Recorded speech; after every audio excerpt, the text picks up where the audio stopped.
luetaan netistä löytyneitä tosi kauhutarinoita. Yhtenä myöhäisenä iltana olin viemässä pizzatilausta. Se oli varmaan yksi pisimmistä ajomatkoista, mitä olin koskaan ajanut pizzaa mukanani. Pizzoja oli 5, joten ajattelin, että tilaajilla olisi juhlat ja voisin saada isomman tipin perille päästäessäni. Myöhään illalla navigoiminen oli kuitenkin ärsyttävää. Ajoin hiekkatietä ja viimein saavuin annettuun osoitteeseen. Siellä oli talo, joka sijaitsi ilmiselvästi autiolla metsähakkuuviereisellä paikalla. Talo oli vanha ja piha aution oloinen paikka. Autoja ei näkynyt pihassa ja talon sisällä oli pimeää. Parkkeerasin autoni ja päätin soittaa pomolleni varmistaakseni, että osoite oli oikea. Hei, onko tämä nyt varmasti oikea osoite? Kysyin pomollani. Hän oli pahalla päällä ja vakuutteli paikan olevan oikea ja käski minun käydä koputtamassa oveen ja tarkistamassa, onko talossa ketään.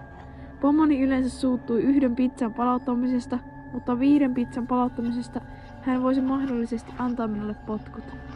Kotin itseni ulos autosta ja kävelin ovelle pizzat kädessäni. Ei ollut ovikelloa, joten koputin oveen 3 kertaa. Ei mitään. Katselin ympärilleni hieman.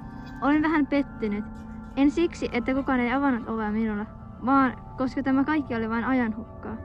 Kyllästyneenä päätin koputtaa uudelleen. Kop, kop, kop. Aloin kuulla jonkinlaista natisevia ääniä sisältä. Koputin uudelleen ja huusin olevani pizzalähetti. Hiljaisuus laskeutui.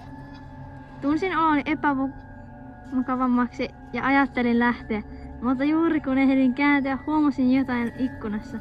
Näin jonkun tuijottavan minua. En pystynyt kertomaan, oliko se mies vai nainen.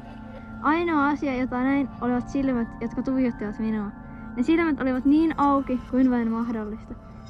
Päähäni nousi niin kova paniikki, että tiputin pizzat ja juoksin autooni.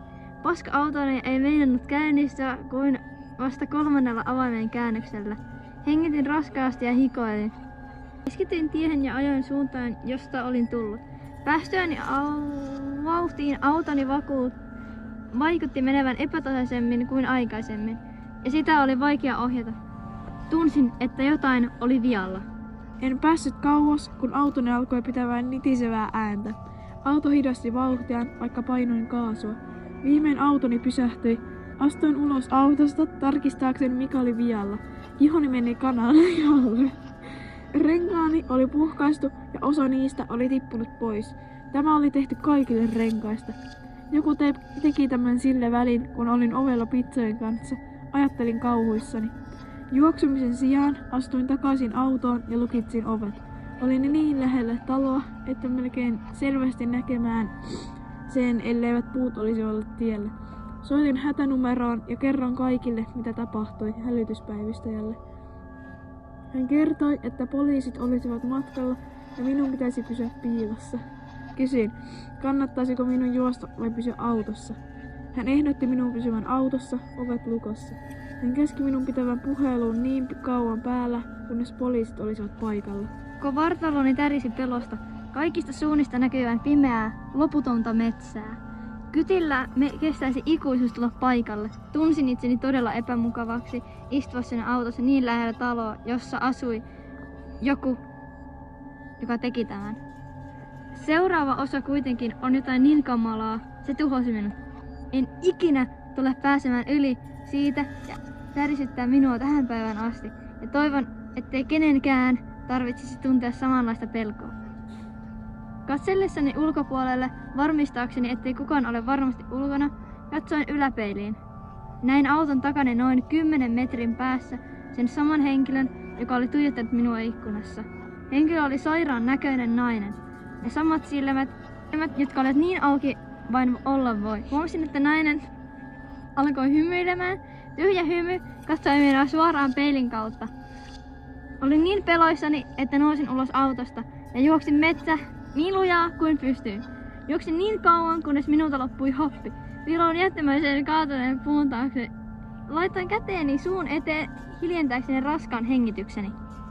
Aloin odottamaan pimeässä metsässä. Aika kului hitaasti ja se tuntui siltä, kun olisin siellä tunteja. Odotuksen jälkeen kuulin sireenien äänet kaukaisuudessa. Nousin ylös ja juoksin kunnes näin silkkuvat sinipunavalot. Tunsin todella helpottuneelta. Näin poliisit tutkimassa autoani taskulampuilla. Tielle päästyäni aloin huutamaan kuin hullu, jotta poliisit näkisivät minut. Kaaduin maahan ja melkein oksensin, koska olin juossut niin paljon. Poliisit juoksuvat luokseni ja nostivat minut ylös ja alkoivat heti kyselemään. Kerroin kaiken tapahtumeen parhaani mukaan. 2 poliisiautoista ajoi talon luokse ja 2 poliisista alkoi tutkimaan taloa. He palasivat takaisin tyhjin käsin, paitsi he löysivät pihalta teräviä kappaleita. Niitä oli varmasti käytetty renkaideni puhkaismiseen. Kytät arvelevat, että tämän takana oli joku mielisairas pariskunta, ja näin heistä 2 vain naisen, mutta heitä ei koskaan löydetty. Se pelottaa minua vielä tähänkin päivään saakka. Lopetin työni tietysti heti sen jälkeen ja menin paikalliseen markettiin töihin.